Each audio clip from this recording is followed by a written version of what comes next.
여기 아마 계신 분들도 다 작가회의 회원이실 텐데, 여기 계신 분들이 이제 그야말로 작가회의 안에서도 작가회의, 여기도 뭐 주체가 작가회의 전체가 안 나오고 자유실천위원회 이렇게만 나와 있습니다. 참 부끄러워요. 저도 이게 전에 작가회의 전체가 가담했을 때는 제가 그때 현기영 회장 때 설득해가지고 다 같이 했고, 이영자 회장 때도 나와서 직접 항상 축하 인사를 해줬고, 그러고 이제 지금은 이제 신현수 사무총장이 바뀌고 많이 만들었어요. 그동안 이걸 해오면서 우리 연구소 취지가 그러지 않습니다. 다수가 찬성하도록 만드는 것, 친일파 청산을. 우리 연구소 생기기 이전에, 친일 이명 사진 나오기 이전에는 엄청나게 욕을 먹고 우리도 고립된 적이 있습니다. 전전긍긍하고 우리가 빨갱이로 몰려가지고, 물론 지금도 그런 소리 하는 파렴치들이 있긴 있지만은, 그런데 지금은 달라요. 지금 우리가 모든 정부기관에, 심지어는 박근혜 정권 밑에서도 모든 정부기관에 인사 문제가 있을 때 친일파 여부를 판단하는 건 우리 연구소에 문의합니다. 모든 재판소 법정 걸리면은 친일파 유무, 우리 연구소에 문의합니다. 돈 받고 우리가 감정해줘요. 그만큼 이제 우리가 공인받았거든요. 그런데 정치, 사회, 경제 모든 분야에서 그걸 부끄러워하는데, 어째서 조선일보와 독립문학상 수상자들은 그렇게도 떳떳하게 큰 소리 치면서 받고 있느냐. 그런데 이런 일이 계속되는 것은 여전히 우리 민족 정기 이런 것들이 있습니다. 아까 이원 선생님 말씀하셨는데 가장 중요한 이유는 휴면 회원들 때문에 그랬습니다. 아까 선생님 말씀하신 그래서 지난번 인사에서 얘기했지만 회비를 안 내거나 무관심했거나 특히 뭐 나라에 팔아먹고 친일하고 이런 그런 이제 하지 말아야 할 그런 행동들을 했는데, 이 시대에는 우리 문인들은 뭘 하지 말아야 할까? 자기를 성찰하는 데 있어서 문학인됨의 출발점이 아닐까 뭐 이렇게 생각이 되는데, 뭐 친일문학 상뿐만이 아니고 사실은 문학계 안에서 벌어지는 이런저런 이전 투구나 또 이런저런 뭐 인정투쟁이나 뭐 이런 것들을 생각해 보면서 이 세미나가 뭐 그런 이제 현실 속에 그 다양한 성찰의 과제를 함께 연결시켜서 할 수 있는 좀 계기가 되었으면 좋겠다, 이런 말씀. 그 김동리라고 하는 그 친일 문인을 기리고, 그리고 자신의 그 신문사, 즉 자신의 그 대정 친목회라고 하는 그 친일 단체로부터 창간된 자신의 신문사에 친일적인 논리를 지우고, 그러면서 대한민국 우익에 그 강력한 그 이데올로기를 제공을 하고, 그리고 우익 논리의 그 여러 그 대한민국 전반에 대한 자신의 그 정당성을 이제 획득해 나가는가, 이런 부분을 이제 여러분들이 주목을 하면 어떨까. 여러분들도 아시겠지만 독립문학상은 그러니까 사상계사, 장준하 선생이 이제 운영했던 잡지의 그 사상계사가 이제 1956년도에 이제 제정을 해서 독립문학상이라고 하는 이제 그 문학상을 만들게 되는데요. 조선일보를 중심으로 해서 이 독립문학상에 대한 그 대대적인 홍보를 하게 되는데요.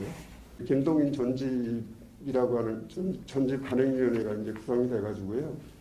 이때 이제 제 1차분의 그 김동인 전집이 조선일보사에서 이루어집니다. 그리고 또 하나는 서울대 이제 김인식 선생이 독립문학상 수상 시점에 즈음해서 김동인 연구라고 하는 그 학술 저작을 다시 요 시기에 맞춰서 내게 되고요. 조선일보가 왜 이렇게 이제 독립문학상에 많은 그 자기 비중을 두면서 이런 그 문학상을 이제 운용하게 되는가에 대한 논리를 이렇게 서술을 했는데, 조선일보사라고 하는 이 그 신문사의 그 탄생 자체부터 대정 그 친목회라고 하는 이런 이제 친일단체가 창간을 했을 뿐더러 이제 이 조선일보가 그러니까 식민지 시대에 걸쳐서 이제 세 번의 어떤 결절점을 맞게 되는데요. 공식적으로 언급할 수 없었던 뭐 이마라든가 백석이라든가 이용학이라든가 이런 사람들의 이제 작품들이 이렇게 해적출판의 형태로 물밀듯이 나오게 됩니다.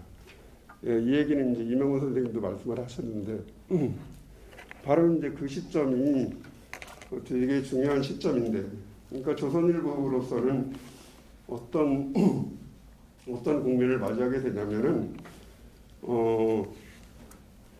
이 당시 이제 또 하나의 어떤 성과로 친일문인 문학전집이라는 게 이렇게 발간이 됩니다.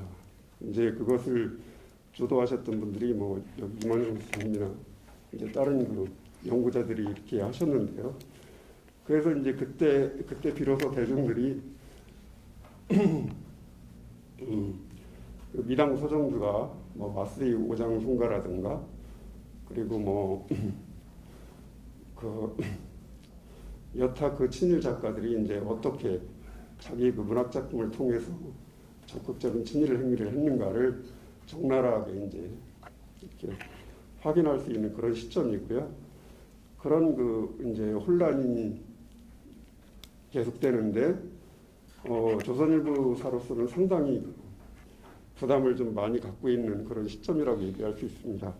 그리고 그 전에 1985년도에 이제 동아일보가 친일 논쟁, 이른바 친일 논쟁이라고 하는 것을 제기를 합니다. 그래서 자기들이 이제 민족 정론이다 이런 식의 이제 문제 제기를 하게 돼요. 그래서 조선일보와 동아일보가 서로 아니다, 너희들이 친일 신문이다. 아니다, 내가 너희들이 친일 신문입니다라고 하는. 그래서 이제 이른바 친일 언론 논쟁이 85년도에 있게 되거든요. 바로 이제 그러한, 그러니까 납북 월북 문인들에 대한 대대적인 해금과 더불어서 친일 언론에 대한 여러 가지 논의들, 이런 것들이 이렇게 맞물려서 돌아가는 형국이 바로 이제 1987년도라고 얘기할 수 있고요. 다른 방식으로 얘기를 하자면은 이제 거대 언론사인 조선일보사가 이제 자신들의 어떤 미디어가 거대 언론사로서의 자기 위상을 새롭게 다지는 그런 거대한 기획을 이제 한다는 그런 시점이었고요. 그리고 이제 그런 점에서 일종의 이제 작가들, 자기 입맛에 맞는 작가들을 포섭하기 위한 전략 중에 가장 중요한 이른바 문화활동 사업으로서 채택을 한 것이 바로 이제 동인문학상이 아니겠는가. 그리고 이제 그것이 결국은 어느 정도 성공을 해서 여러분들도 잘 아시는 뭐 작가 이문구 선생이라든가 이런 분들도 이제 동인문학상 수상을 이제 수락을 하고, 그리고 뭐 몇몇 이제 이렇게 거부를 한 고정석이라든가 이런 뭐 황석영이라든가 이런 사람들과의 어떤 이제 변별력이 이제 생기는 그런 지점으로 여태까지 지속이 돼 왔다. 김동인의 소설, 그의 친일 행적, 조선일보사가 주관하는 동인문학상 폐지의 당위성이 연계된 문제 제기가 주를 이루고 있었습니다. 동인문학상 폐지라는 환원론적인 결말로 인해 일정 부분 동호 반복이 불가피했음에도 불구하고 논의의 다양성을 통해 김동인 그 자신과 동인문학상의 추악한 실태가 점차 입체적으로 드러나는 것을 확인할 수 있었습니다. 여기에 전상기 선생님의 글은 동인문학상의 운영 논리에서 출발하면서도 문학상 일반에 대한 비판으로 기결되었다는 점에서 선행 연구들과 다소 다른 관점으로 읽혔습니다. 정작 동인문학상의 문제점, 즉 적극적인 친일 행위자였던 김동인을 기리는 것은 부당하다라는 지적이 좀 미미하고요. 후반으로 가면서 이를 문학상 일반으로 확대하여 동인문학상의 문제점을 희석하고 있다는 느낌 또한 받게 됐습니다. 오히려 동인문학상과 이럴 리는 없겠지만요. 독립문학상과 조선일보사를 두둔하는 듯한 느낌마저 받게 되는데 아래 밑줄 친 부분이 특히 그렇습니다. 좋은 작품을 발표하는 작가들마저도 독립문학상의 그 수상 그룹에 형성이 됨으로써 그 장립 당시에 그 무의의 공동체라는 말도 이제 여기다 썼는데 이른바 이제 독립문학상 수상 작가들의 일종의 어떠한 그 느슨한 연대성 이것이 상당히 그 안 좋은 방식으로 그 작동이 되는 게 아닌가. 그리고 그러한 흐름들이 결국 여기 이제 그 신현수 선생님 가셨지만 그 한국 작가의 정관을 바꾸는 데서도 그 일종의 어떤 좋지 않은 역할을 하는 건 아닌가까지도 말할 수 있지 않을까라는 생각을 했고요. 김동희는 근대 초기 문학자니까 이 사람이 서구 문학 어떤 식으로 받아들였을까 이런 것에 좀 관점을 가지고 공부를 했지 애초부터 이걸 친일 문학자로 보지는 않았습니다. 오히려 그렇게 보는 것이 약간 왜곡되게 볼 것이다 약간 이런 생각을 했었는데요. 지금 제가 이번 논문을 좀 발표하면서 오히려 친일 문학적으로 접근하는 게 제가 그동안에 좀 몰랐거나 궁금했던 부분이 다 맞춰진 것 같다는 그런 느낌도 좀 들기도 했습니다. 오히려 좀 거리를 두고 친일은 문학 외적인 거고 우리 문학을 한번 보자라고 했던 부분이 오히려 좀 이 문학의 어떤 그 비어있는 틈들을 제가 이해를 좀 막았던 게 아닌가 그런 좀 이해도 들고요.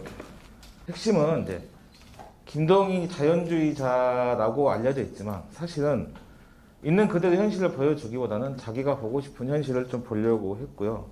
또 자기의 문학이 이 조선에서 받아들여지지 않는 것에 대한 어떤 상실감과 분노가 어떤 동정을 역으로 구하는 동정이라는 건 누군가한테 주는 건데 자기한테 대한 그 어떤 무한대의 동정을 요구하는 그런 정신으로 변하게 되고요. 또 그러다 보니까 전체적인 환멸의식 이 환멸에서 도피하는 것이 결국은 어떤 일종의 액자형 소설로의 도피 이런 것으로 가고 있고 여기에는 이제 근대와 전근대의 그 지속화 이분법 근대는 일본이고 서구고 근대 문학이고 전근대는 조선이고 야만이고 여성이고 이러한 것들이 그 내면에 있다는 얘기를 이제 하게 될 것 같습니다. 여기에서 말하는 개연성이라고 하는 것이 과연 문학과 현실 사이에 걸리는 것인지 아니면 작가와 친일 사이에 걸리는 것인지에 대한 맥락적 이해가 도무지 쉽지 않아 보이는데요. 이에 대한 선생님의 부연 설명을 여쭙고 싶습니다. 소개한 작품이 두세 작품 정도 있습니다. K박사 연구실부터 목송 같은 게 있는데요. 오히려 여기서는 과학자를 조금 희화화시키는 게 있어요. 그래서 어떤 또 연구자들은 이걸 통해서 김동인이 과학을 낮게 봤다라고 얘기하지만 약한 자의 슬픔, 김동인과 히가시 후미히토, 권미가 약해서 슬퍼할 일은 없을 것이라고 생각한 김동인은 스스로 어진 성품을 가진 동쪽의 문이라 칭하고 히가시 후미히토가 되었다. 조국을 버리고 자신이 출산한 강 에리자베스와 복녀와 뱃사공 아내를 버리고 도쿠가와 망부떼 시인 야나가와 세이간을 흠모했다.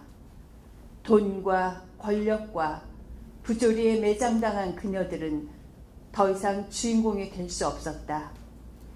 내선 일체로 무장한 히가시 후미히토는 더 이상 붉은 산 위에서 애국가를 부르지 않았고 천황폐하 아래서 생사를 같이 하고 연구를 함께할 한 백성일 뿐 어린 자식들에게는 일본과 조선이 별개 존재라는 것을 애당초부터 모르게 하련다. 천황폐하 은혜에 여생을 어봉공하겠다며 조국 청년들을 대동아 전쟁의 아수라장으로 내몰고 그것이 문학인의 책무라고 부끄럼 없이 토해냈다. 한 뼘의 자리라도 더 얻으려고 노인을 죽음으로 내몬 태형의 사람들처럼 최고 작품을 위해 눈이 먼 아내를 죽인 광화사 솔거처럼 자기만 살겠다고 조국을 버렸다. 그러니 조국이 해방된 날 조선 총독부 아베 다스이치에게 시국에 공헌할 새로운 작가단을 만들겠다고 하지 않았던가. 참 어리석은 사람 히가시 후미히토.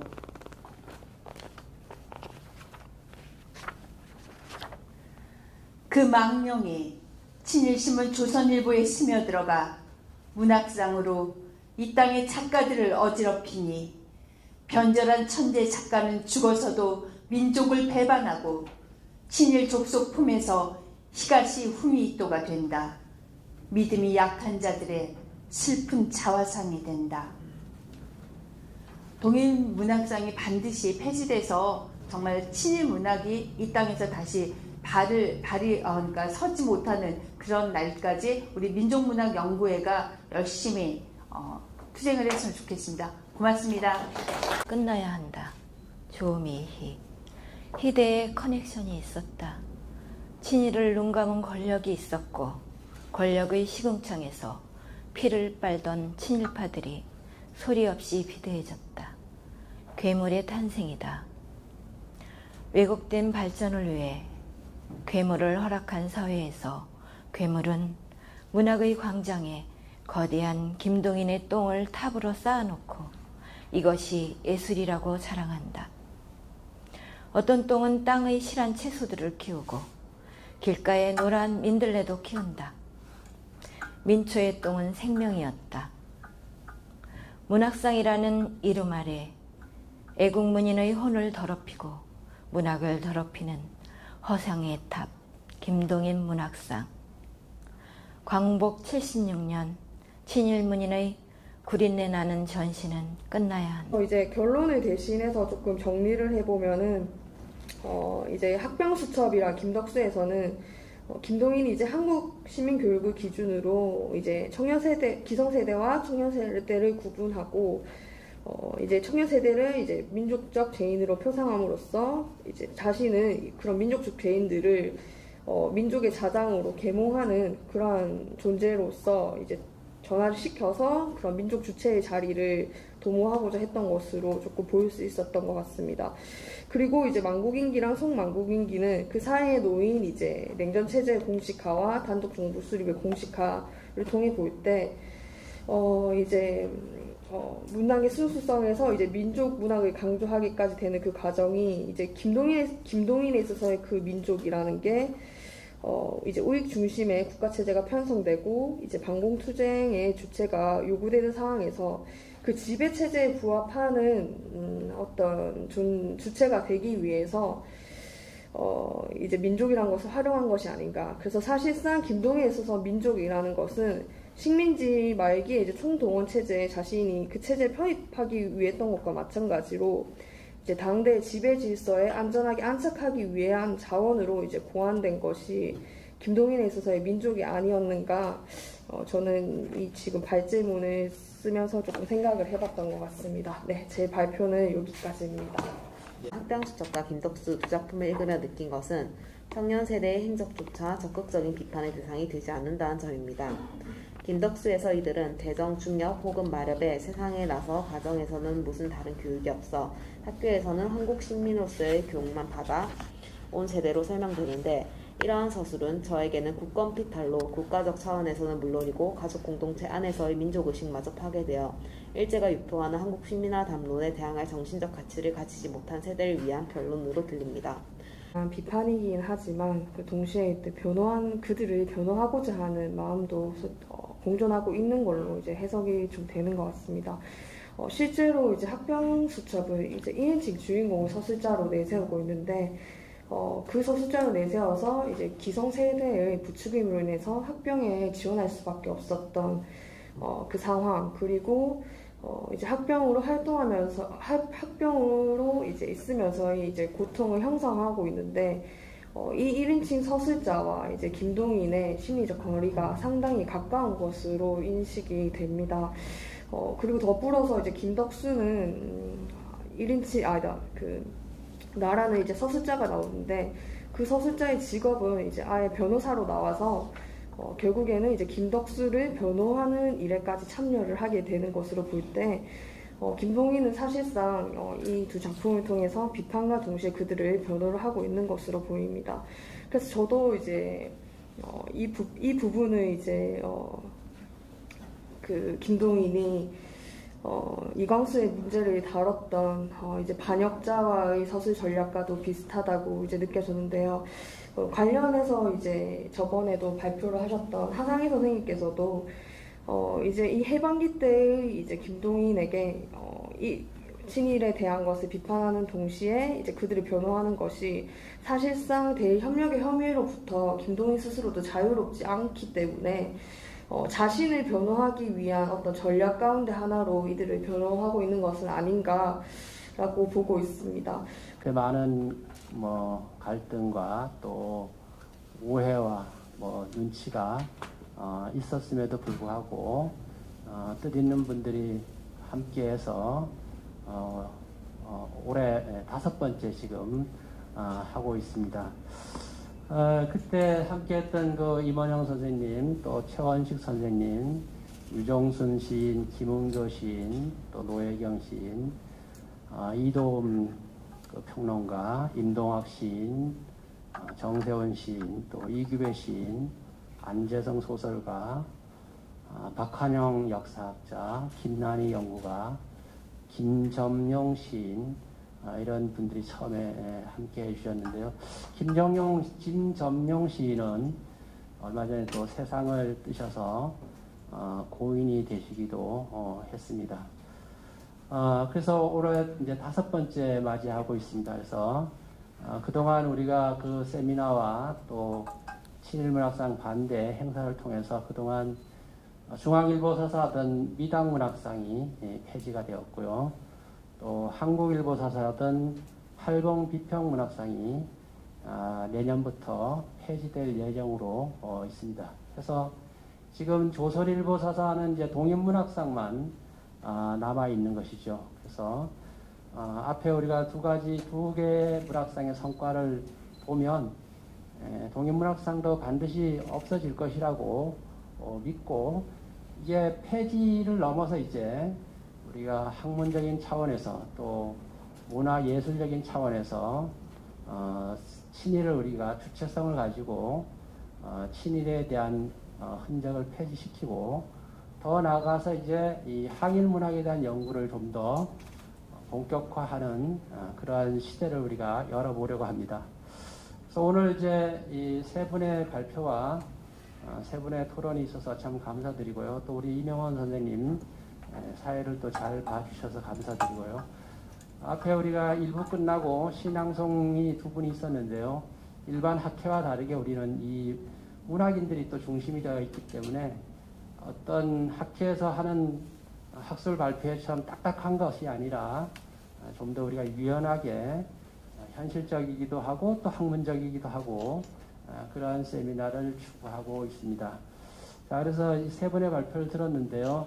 또 토론도 듣고 했는데 혹시 먼저 오늘 토론하신 분 중에서 좀 더 발표자의 논의 중에 미흡한 점이 있다거나 아니면 다른 발표자의 관심 가는 사항이 있으면 질문 시간을 먼저 갖고 그것이 끝나면 함께 해주신 분들께 질문 시간을 마련해 드리도록 하겠습니다.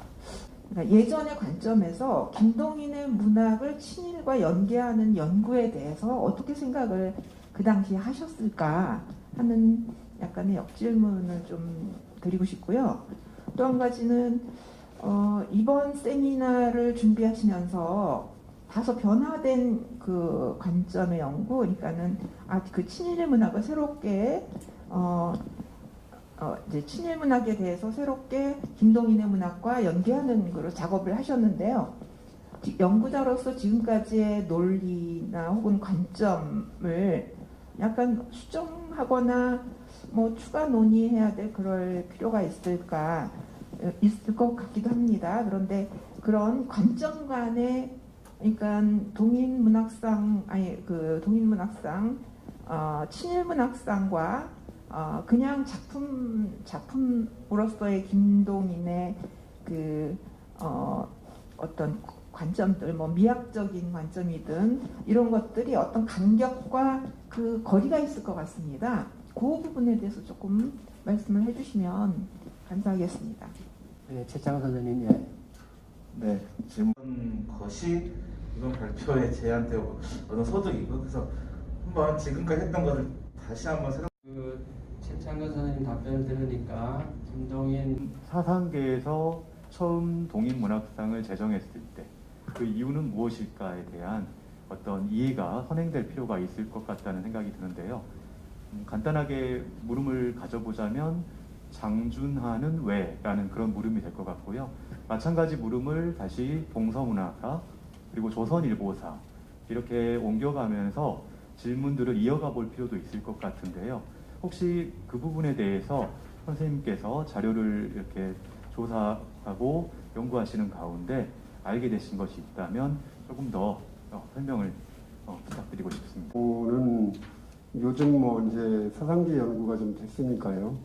그분이 좀 진보적인 측면이 있지만 그리고 이제 박정권에게 이렇게 부찬이 그 학살당한 측면이 있는데 실질적으로 그분의 그 이념적인 성향이라는 것이 말 그대로 그 우익에 가까운 그 민주주의자가 아니었나 이런 그 연구가 지금 성과로 나와 있거든요. 그렇게 본다면은 이제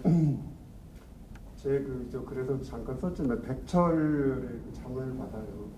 백철의 자문을 받아서 동인문학상을 이제 제정을 하는데, 그러니까 백철 같은 경우도 뭐 아시겠지만 그 자익 활동하다가 확 돌아서잖아요.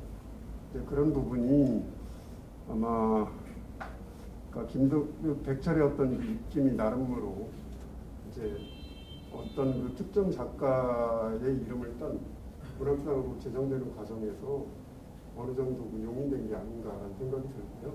그리고 이제 동서문화사 같은 경우는 그분이 그러니까 고정일이라는 분이 이제 아까도 말씀드렸듯이 올해 이제 뒤늦게 이제 사망 소식이 알려져요.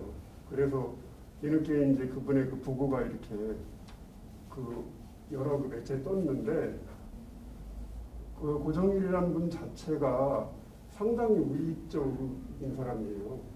그래서 뭐 박정희를 존경하고 그래서 박정희에 대한 그 소설을 10권이나 내요. 역사관에서 한 150명 정도의 문인들이 모여서 이룬 단체고요. 그래서 그 이후에 좀 전에 말씀드렸던 이제 미당문학상, 팔봉비평문학상을 폐지하는 데 큰 역할을 했고요.